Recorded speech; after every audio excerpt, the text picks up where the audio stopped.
राधे राधे महाराज जी। महाराज जी, आपने एक सत्संग में कहा था कि बिना भगवान की कृपा के हम नाम जप नहीं कर सकते। तो अगर कोई भक्त नाम जप करता है और कभी उसका नाम जप छूट जाता है तो उस समय उस पर भगवान की कृपा नहीं होती? नहीं, भगवान की कृपा होती, त्रुटि हो जाती है। माया आकर्षण करती है ना, तो हमसे त्रुटि हो जाती है। एक बार भगवान की कृपा हो गई, आपका नाम जप शुरू हो गया, इसके बाद आप किसी वस्तु से प्रभावित होकर नाम जप छोड़ दिए, मान लो भोजन, किसी व्यक्ति से प्रभावित होकर नाम जप, तो ये हमारी गलती है।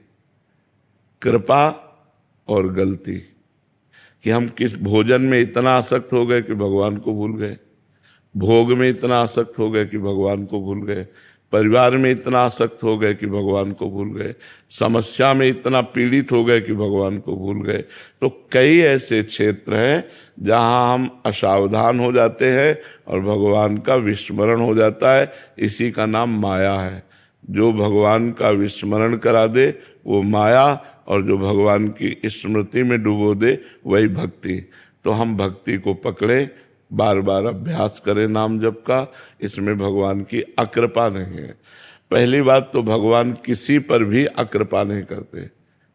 वो इतने दयालु हैं, इतने महान हैं, इतने करुणामय हैं कि वो थोड़ी देर के लिए हमें लगेगा कि बड़ा अमंगल हुआ, भगवान की शरण में हैं, भजन कर रहे हैं, कोई ऐसी घटना घटती है, लगता है बड़ा अमंगल हो गया। लेकिन विश्वास करो, उसका परिणाम बहुत बड़ा मंगलमय होगा, परिणाम बहुत मंगलमय होगा। कौरव सोचते थे कि क्या कर लेंगे पांडव, 5 है और हम 100 हैं।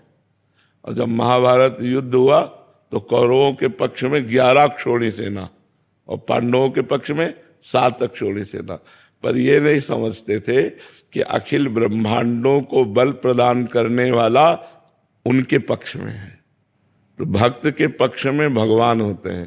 पर ऐसा कोई सोचे कि हम भक्ति करें कोई समस्या ना आवे, तो ऐसी बात नहीं है। भक्तों के जीवन में बड़ी बड़ी समस्याएं आई हैं और उन्होंने भगवान के ही आश्रय से उसे पार किया है। तो हमारे ऊपर भगवान की कृपा है। हम किसी समस्या पे या किसी प्रलोभन पे या किसी भोगासक्ति पे इतना आसक्त ना हो जाए कि भगवान को भूल जाए। ये हमारी कमजोरी है, ना कि भगवान की